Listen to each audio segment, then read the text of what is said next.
they always negate my opinions because they're like, oh, it's because you've been indoctrinated with the Western propaganda. It's because you grew up overseas, so you don't know what it's actually like in Indonesia. I get shat on. I don't know if you can swear in this, but I get shat on both sides. So basically, the West is like, oh, he's biased. So like Western academics would say he's biased because he's Indonesian, but then Indonesian academics would be like, oh, he's biased because he grew up in the West. And that comes from my family as well. It's like you don't really know what you're talking about because you've never lived there, right?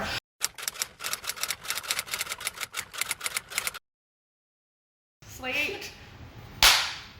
WIUI podcast. Nice. WIUI podcast. So, alright, well, welcome to WIUI podcast, episode 1. Yes. My name is Hirzi, WIUI's editor-in-chief, and we have our cult leaders. Oh, Viancqa. Yeah, I'm Taufiq. Yeah, so by the way, we don't have a name for this yet, so please leave in the comments suggestions for names for our podcast. So I'm currently in Singapore. Yeah. These two live in Singapore. So we are all in Singapore. So we thought we'd just record a quick podcast and maybe this can turn into a series. Yeah, hopefully. Yeah, so take us away. What's the first topic of our podcast? Okay. Maybe we can start with a little bit of introduction. You guys might know us from hints here and there from like IG stories, but maybe it would be good to start with Taufiq. Your name, what you're doing now, a bit of your background as well. And we have to do fun facts. I feel like that's it. Oh no! I'm not prepared. Alright, well, yeah, my name is Taufiq. I'm originally from Bandung. I used to be in Korea starting from 2016. I was studying there as an undergrad, and now in Singapore doing postgrad. Fun facts, I love cats. Yeah, all the cat lovers out there. Yeah. Well, I said the fun fact, but I don't even have one myself. So my name is Hirzi. I was born in Jakarta, but I moved to Perth, Australia at a very young age when I was 5. So I grew up mostly in Australia, but I've also lived in New Zealand, and I'm currently based in Melbourne now, also in Australia. Fun fact is that I nearly became a K-pop idol, but that is a story for another time. That is a story for another time, and that's a bit of an exaggeration, but oh well. So take it away. I'm Viancqa. I am originally from Pekanbaru in Riau, Indonesia. I went to the UK to study since 2017, so it's been 5 years when I was there, and then I left mid of last year, and now I'm here in Singapore working in one of the finance companies. Fun fact, I once won a car in a lucky draw. You won a car? Yeah. I did not know that. I didn't know that myself. That's my go-to. Nice.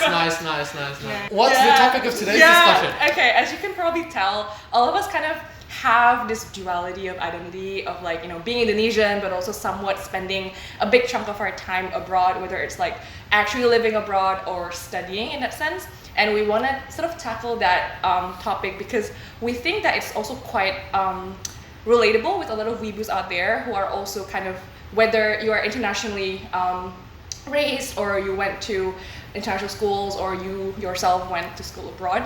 So I guess we want to kick off with any kind of phenomenon or experience, in a personal experience that you guys encountered that kind of challenged that identity a little bit. Anyone can start first. I start? Okay. Well, I mean, I remember I went to Korea not knowing English real well. So in 2016, it's the first time I came to Korea. It was really hard for me to make friends, simply because sometimes I want to say something in English, but the words just didn't come out.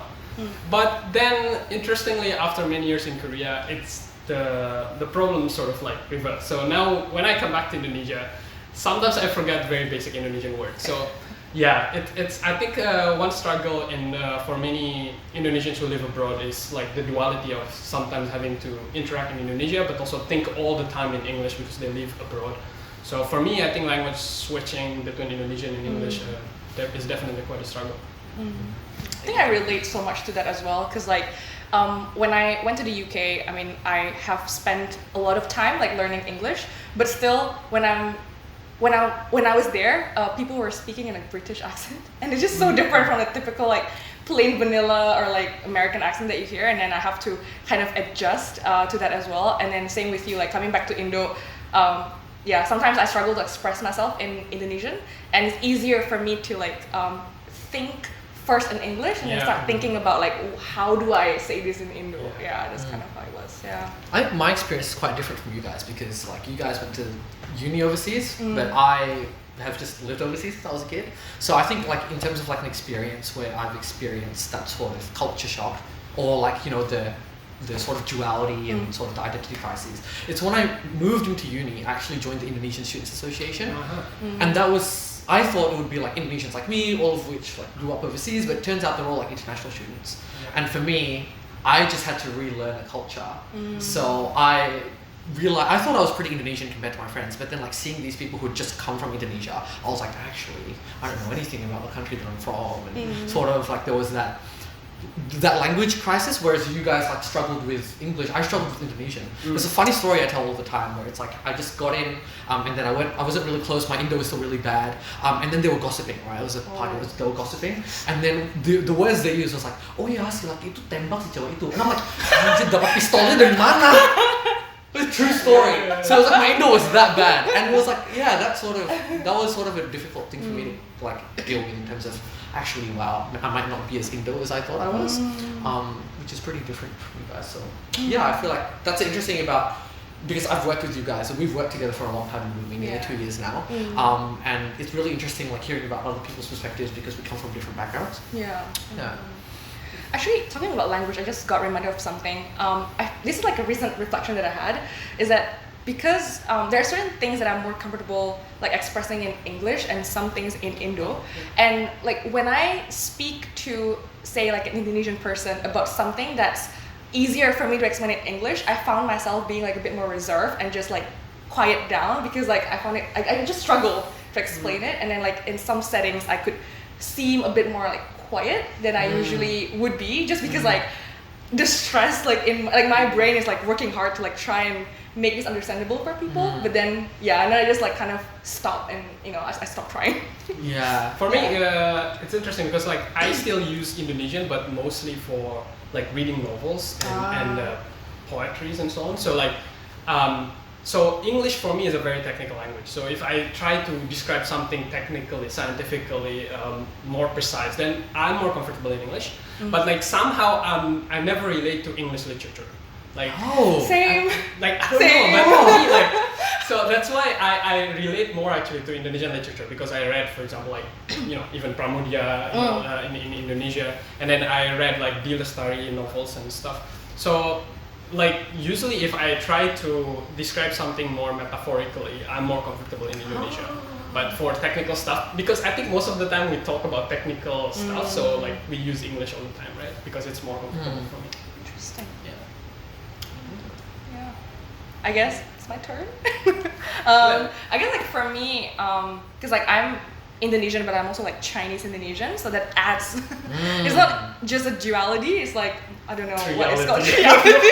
Yeah, I mean it's hard because like it's not as if like my Chinese Indonesianness is like two different things. It's just almost like a one kind of thing. And when I went abroad, it was very hard to explain to people that I'm Chinese Indonesian, because they, in their mind, is you're either Chinese or either Indonesian, and they would assume that, oh, are you like a mixed race? Like, is you're like one of your parents Indonesian and one of them Chinese? And I'm like, no, it's just like my family, you know, generations ago, they kind of migrated here to Indonesia, and we've assimilated with the local culture. And where it's hard is not only to like explain it to people, but being you know misunderstood for you know people assuming that I'm coming from mainland China, and it becomes hard to for me to make friends with other Chinese international students because I don't speak fluent Mandarin, and at the same time people don't really see me interesting as an Indonesian because I don't look Indonesian enough. So that's just a little struggle that I found. It's just like hard to kind of blend into any kind of groups. Yeah. That reminds me of something really interesting. So recently I did like a cultural sort of like training program, and one of the first activities we had to do was they gave us this flower, and it was a metaphor for identity. So the flower is made up of a lot of petals, and that's just like how your identity is made up of very different aspects. So it's intersectionality, right? That's what it's called. So your identity is made up of your race, your ethnicity, the language that you speak, your citizenship, your sexuality, your ability, your class. There's just so many different aspects of your identity, right? And that's like us as a whole. And then they made us fill in like this one empty petal, and they told us, write the word that you most identify with. And that was really interesting. So for some people, like I had queer friends, and that was the most prominent part of their identity. So they put queer. Right. But then for some people, it was their, ethnicity. So some of them put Javanese, for example. So if I were to ask that question to you guys, like, there are different aspects of your identity. What's the most prominent one? How would you describe your most prominent identity? What would you answer? Oh man. That's a tough question. It's a really tough question. Why do you think? My one, I spent a lot of time thinking about this. I put Asian Australian because I think I don't know if I mentioned earlier, but I moved to Australia when I was 5 years old, which is very young. And growing up, I grew up in very Asian neighborhoods, and I went to very Asian schools, and I just grew up around a lot of Vietnamese people, around Filipino people, Chinese people, Korean people. So when I'd hang out with my friends and go to their houses, we'd eat their food, we'd learn about each other's culture, we'd celebrate each other's holidays, and that just made and then before the pandemic started, there was this Facebook group called Subtle Asian Traits. Oh yeah, I saw that too. became Subtle Asian Traits. So it's just a group where people post memes about being Asian, but specifically about being Asian in a Western context, growing up Asian in a context where everyone around you is white, and there were memes, about tiger parents, which is a stereotype, about grades. And I think for a lot of people that really created a consciousness. So I'm Indonesian. I speak Indonesian to my parents, and obviously I'm at WIUI, so I care a lot about what happens in Indonesia. But I think in terms of one aspect of identity is who you feel most at home with, or who you feel most comfortable around, and who you connect to the most. I feel like there are other Asians who grew up in Australia because we have that shared experience. I don't actually have a memory of living in Indonesia, for example. So yeah, that's me. But how about you guys? Well, I mean, I probably would put a kind of person I want to become. I don't know if it's an identity. I mean, in a way, it's what I want to be and a kind of my identity of how I live my life, right? Yeah. So I would put curious and kind. That's always two values that I really like. I really want to be that kind of person who's always curious about the world and kind to other people. Yeah, I would say that. Wow. I feel like that was a bit of a cop-out answer, but we'll take it. Yeah. I don't know. Is it in a sense? I mean, you from your perspective, it's more like a race. Well, exactly. It's just what's most important to you. Like I said, for my queer friends, being queer was the center part of their identity. Hang out with other people who are queer, and there's a queer culture, and they're very immersed in that, right? Right. So, would you say yours is Chinese Indonesian? My assumption is that that would be what it is for you, but then it might not be. I think a part of me wants to say that. Yeah. But because when you say it's where you feel most at home, I would say my Chindo identity is one, because in my family root your root is the most important thing.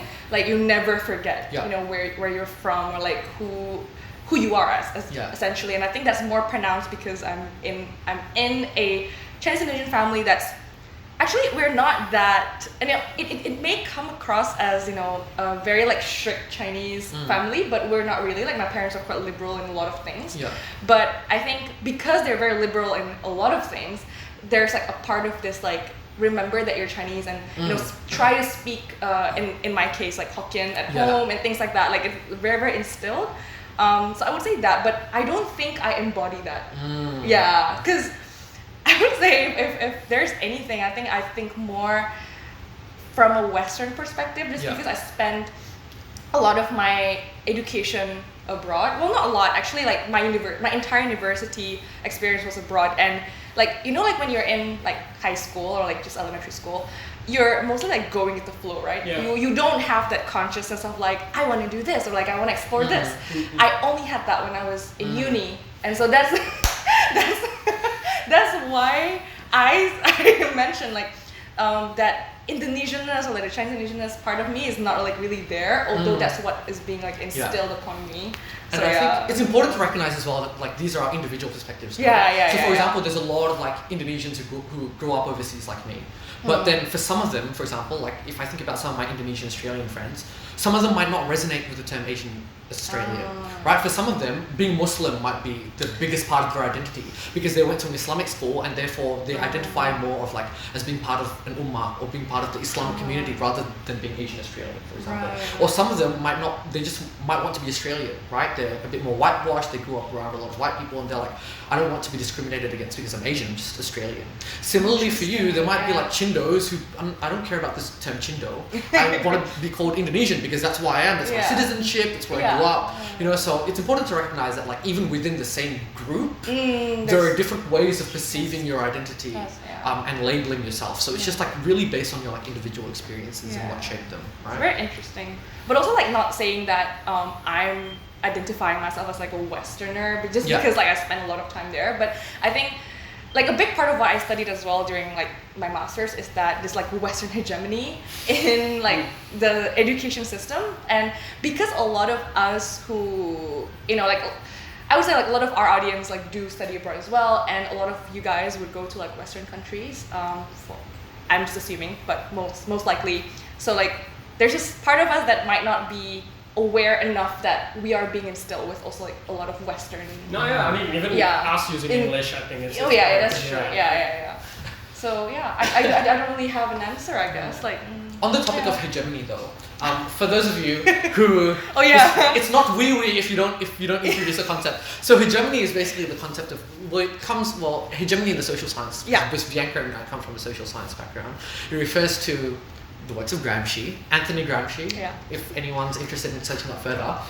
It's basically a concept where within a culture, there's a certain way of maintaining dominance, for example, through an education system, through language, that basically maintains that culture and makes it dominant, right? Hegemony, to have a hegemonic position, is for it to be dominant. And I feel like you talk about a Western hegemony, but within Indonesia, there's definitely a hegemony of nationalism as well, right? And I think when we talk about identity crises, which we started this discussion off with, I think that the tensions between the hegemony of Indonesian culture that sort of wants you to be very nationalist and Pancasila and know a lot about that country, it's a lot with tension with Western culture and sort of like, you know, that sort of Western hegemony, right? So has there been any experiences where you guys have been like ashamed because you didn't feel Indonesian enough? Because I feel like it's a very common experience within people who like grew up overseas or maybe have a more like international outlook, and I think it's something that like the Weebus can really relate with, right?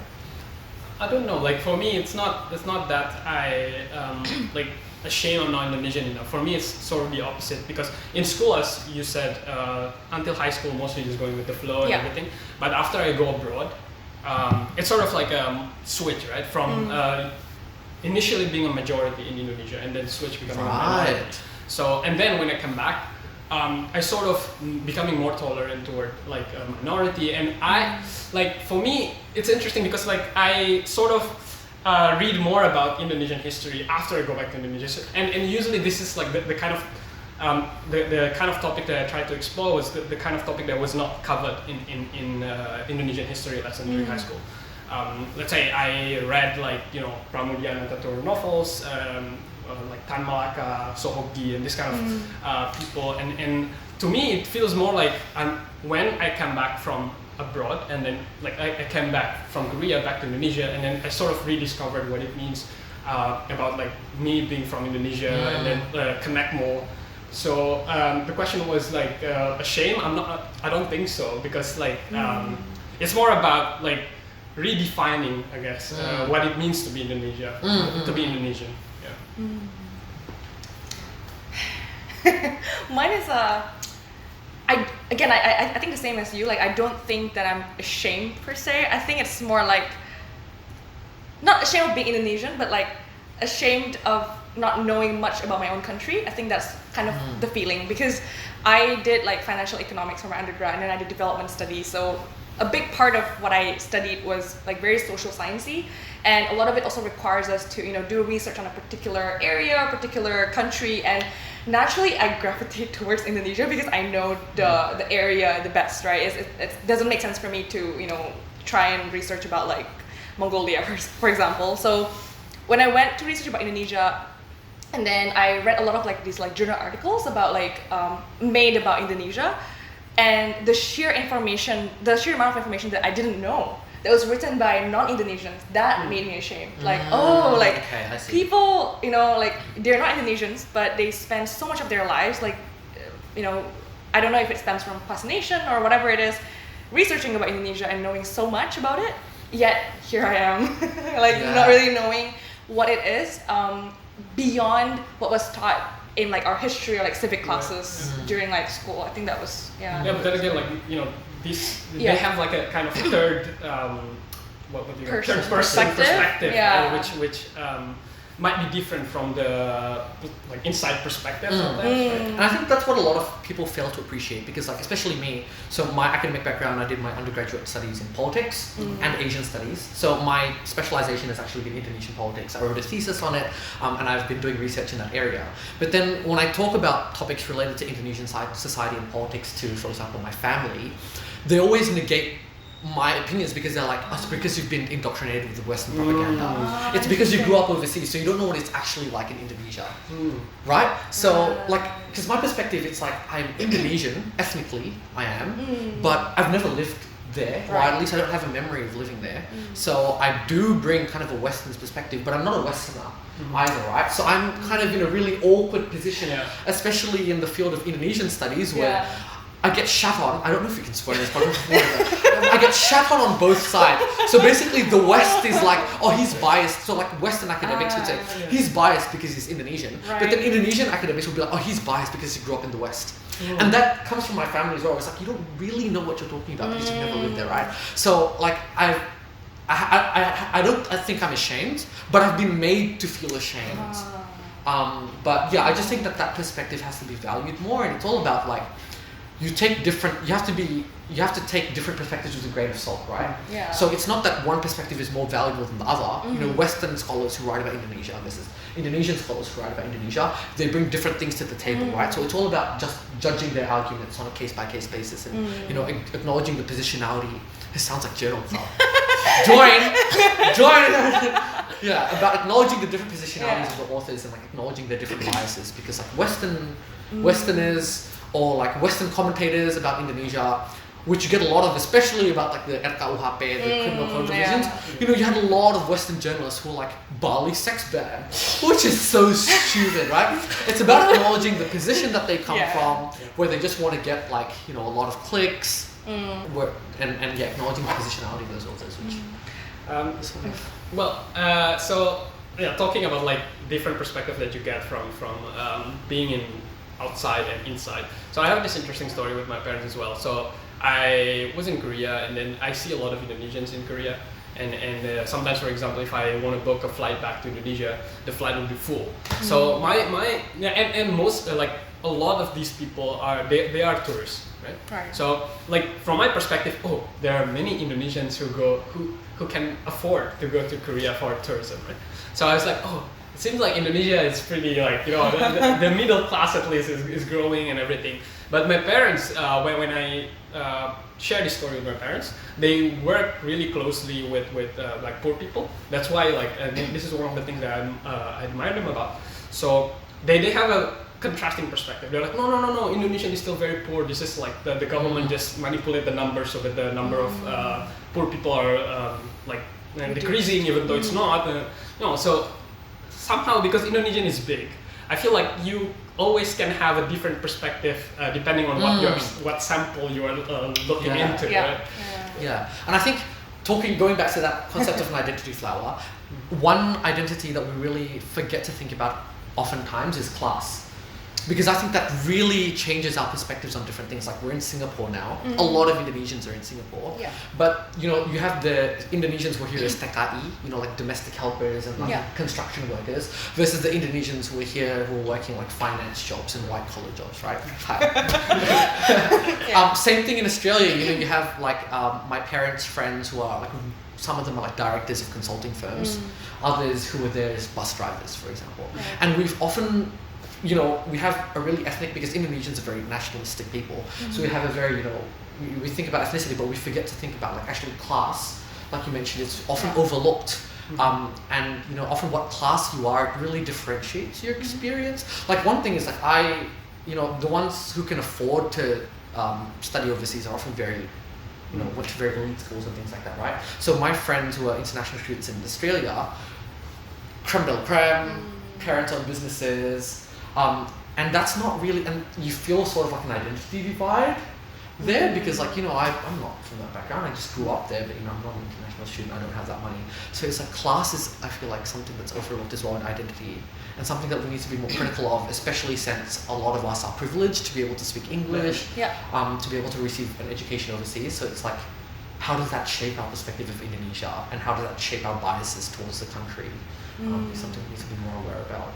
Yeah. One comment I wanted to make was actually from the point that you said about you're being made like ashamed. Like I want to go back to that because I actually wonder like, how did you process that, right? Like because like it's not only your identity but also something that you study, right?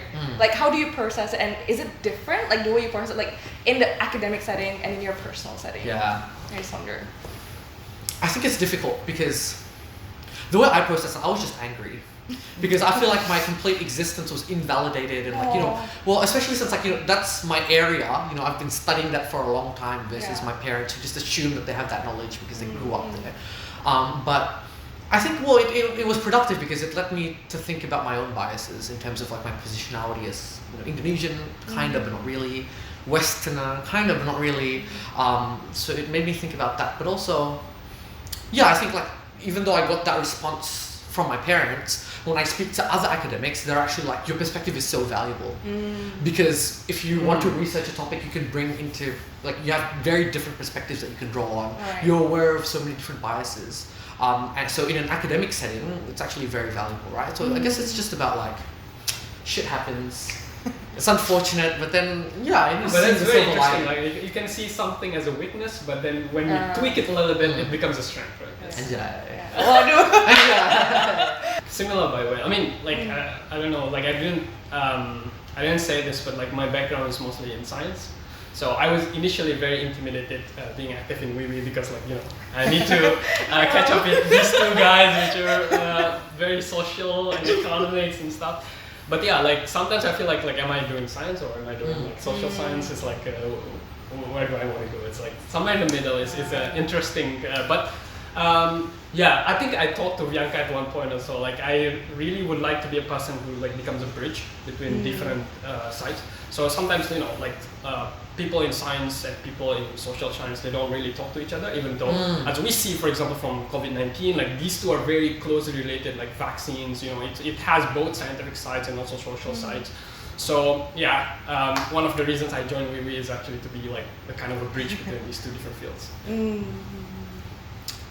I think it kind of makes me, like what you guys just mentioned, just makes me feel that it's much more important to think about your identity, whether it is like being an Asian or Westerner, or like being a science person, like a social science person, not as like a this or that kind of situation, but like wherever you can, like do combine and look at things from like really different perspectives, and that what will make you and your perspective unique, because otherwise you'll be just like reciting what everyone else is saying in the textbooks. Exactly. Tiba-tiba gue jadi wise.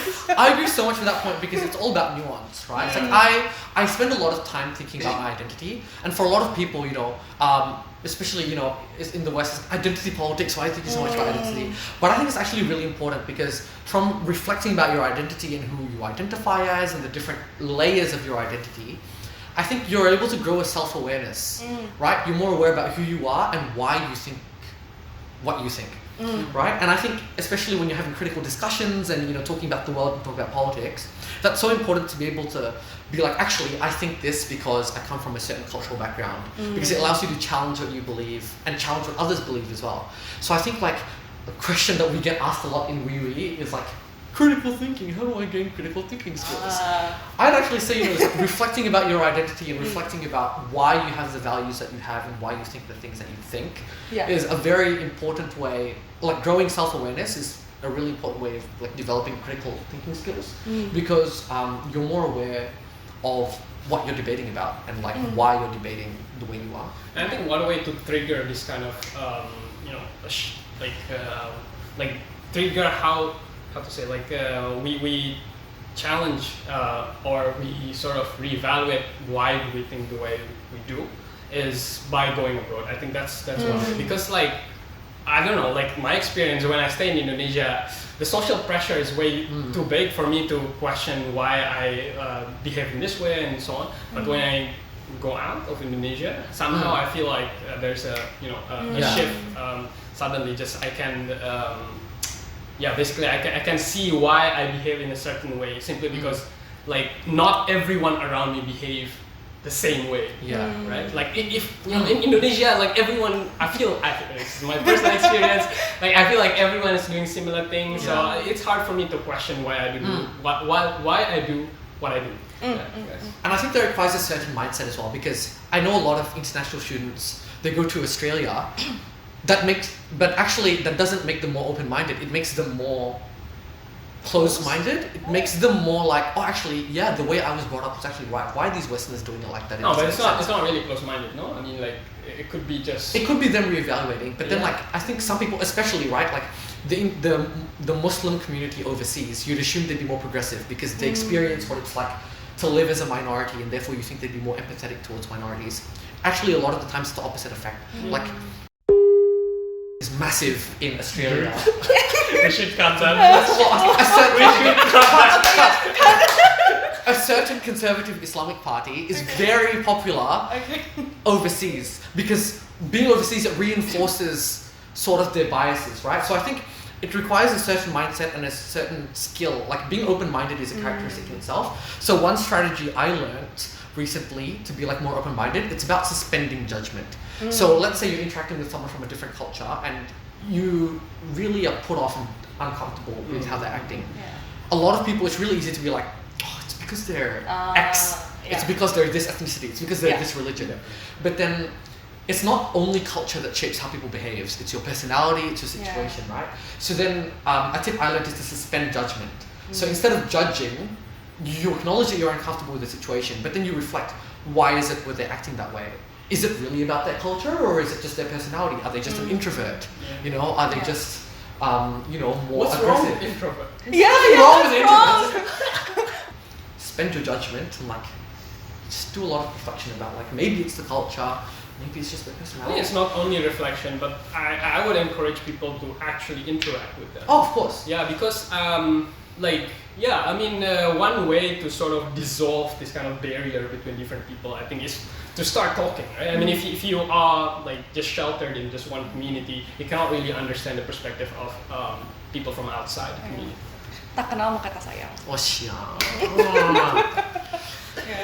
I think like talking about like self-awareness and being critical, like one thing that it's like kind of like a mental model that I recently discovered is that instead of like trying to pressure yourself of being like, oh my god, I have to be like very critical, I have to be like very self-aware, think about it more from the perspective of how long do you take from thinking or like judging or thinking about like certain things to then questioning why you think certain way, and try to as much as possible shorten that gap. So for example, I never actually questioned why I was so closed off to like alcohol, for example, before I went abroad.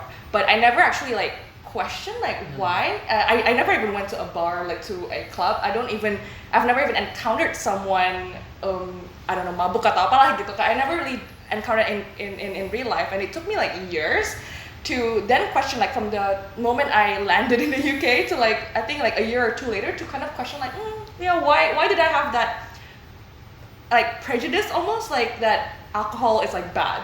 And then from that, so that's like a bit of a, so that in that example, that's like, it took me 2 years, right? But what I'm trying to say doesn't have to be like those kind of prejudice only, but anything that you kind of think of someone or certain issues, try as much as possible to shorten the amount of time where you think of something or like you react upon it, and questioning like, hang on, why do I react in that way? I feel like this is also very important in terms of questioning assumptions. I think also like this questioning assumption is something that's not really taught in Indonesian education, at least in my experience.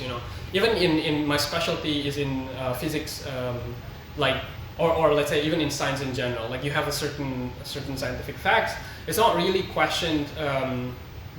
Basically, these scientific facts have a certain assumptions, and if these assumptions are not true, the entire facts might not be true as well. So like sometimes even like the students just let's say in physics they just use a certain formula and then just put numbers in it, even though actually this formula might not work at all if one of the assumption is not true. I think this is also very important. And yeah, the skills of questioning assumptions needs to be in education system, and I think it might make people easier to also like apply it in somewhere else, like suspending judgment about other people and so on. Or even your daily interactions, or For a social science perspective, it's the same thing in economics, right? Ceteris paribus is like assuming that everything is like equal, but then like that's why there's a tension between like economics and behavioral economics, because economics assumes just like there's a lot of assumptions. There's a lot of assumptions. So, but then people are dumb. Yeah. And therefore the world works in very different ways. Yeah. We are irrational. We are irrational again with that. People are dumb, I'm pretty sure. Yeah, so basically it's like we think that we get taught things that are facts, whether it's physics assumptions, whether it's the law of demand and supply. We get taught that this is fact, this is how the world works. But actually, it took physicists, not physicians, physicists and social scientists a long time to figure out that actually this is the best way to like explain things, but that there's a lot of nuance behind it. So it's like, don't accept things as facts, but then like talk about the assumptions that go behind what we think are fact. I think it's the same as like when you encounter people from different identity, whether it's like culturally, race, class, or whatever it is. Like instead of like looking at one person and just like, for example, like I got like people think that like a lot of people abroad think that I'm from like China, like mainland China, but actually I have like a lot more nuance than just like being Chinese, but I'm Chinese Indonesian in that sense. The same thing with like when you encounter people, I think it's like really nice to just like stop before, like suspend the judgment and try to kind of like just get into conversations with them, and I think that will make your interaction more meaningful and more interesting than just like, oh, I think you're this kind of person, I don't want to talk to you anymore. But also related to that point, this is something that I learned from a book called, and I think you've read it as well, I Want to Die, but I Want to Eat Tteokbokki. Really I love that book. Like, it's really important to think about grey areas. I think, especially when we're interacting with other people, or even like thinking about ourselves, we tend to think about things in black and white, especially when it's about identity, right? Like something I really struggle with is like talking about my identity to my parents, because in their minds, and in a lot of minds of Indonesians, especially from the older generation, they think, so are you Indonesian or not? You're either Westerner or you're Indonesian, right? So it's really important to, like you said, acknowledge nuance in people's identity and people's arguments, and that there are a lot of grey areas. There's a spectrum of Indonesian to Western that you can sit on. It's not just like, you're Indonesian or you're Western, right? And I think that's like really important as well, to acknowledge the different grey areas and to not think in black and whites. Highly recommend that book, by the way. Anyways, I think we talked a lot about like identity as, well, quote unquote an issue, or like a topic of interest, like when we talk about us having the duality of like living as an Indonesian but also living abroad. But is there anything else that you think, like apart from identity, that people don't talk a lot about when it comes to like experiences in living abroad? Well, in my experience, I think so.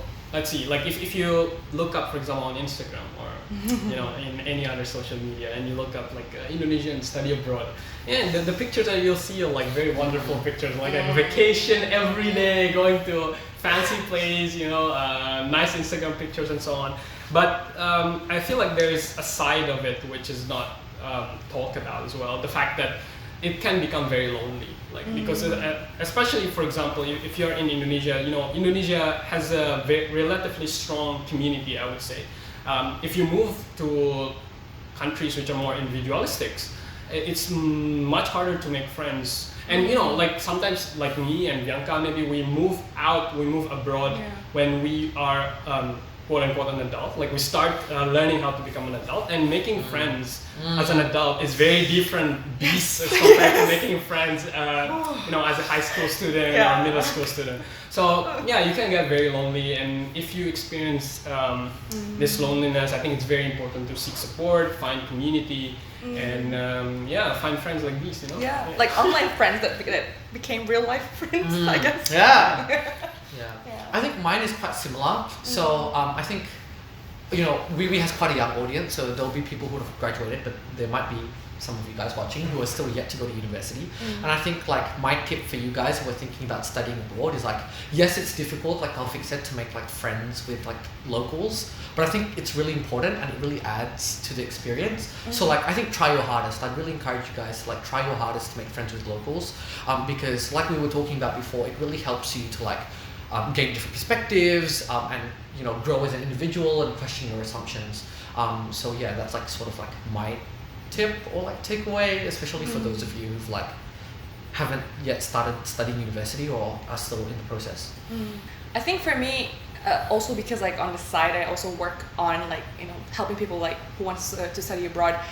It's like for me it's the idea that don't take studying abroad, like living abroad, as the be all and end all, because like I think with it becoming like a big trend nowadays, it's easy for you to kind of, and also we kind of like the experiences that we share today are coming from our experiences abroad. And yes, it is like very valuable to have that experience, but at the same time, like don't think that if you can't like achieve that, then you wouldn't be able to like open your mind or anything. Like I think you watching this podcast video alone is already like a one step ahead of like people who don't even think about like wanting to be critical and want to even like question your identity and things like that. So yeah, definitely don't think of it as being like the only goal. Don't get fixated upon the idea of you have to go abroad or you have to be a certain person or go to a certain institution or achieve something, because at the end of the day that might not be all there is. All those glitters are not gold. Enjoy. Yeah. Alright, well I think that wraps up our first episode. Yeah. I think to sort of sum it up a bit, we talked a lot about like our identity as people who've lived abroad, and also like what we've learned from it and how that sort of shapes our view of the world, our perspective of the world, but also our relationship with Indonesia as a country. So comment down below what your biggest takeaway was from this episode and what you want to see in future episodes. And yeah, like, comment, subscribe, make sure you turn on that notification, and we'll see you in episode 2. Yay! Peace out. Bye.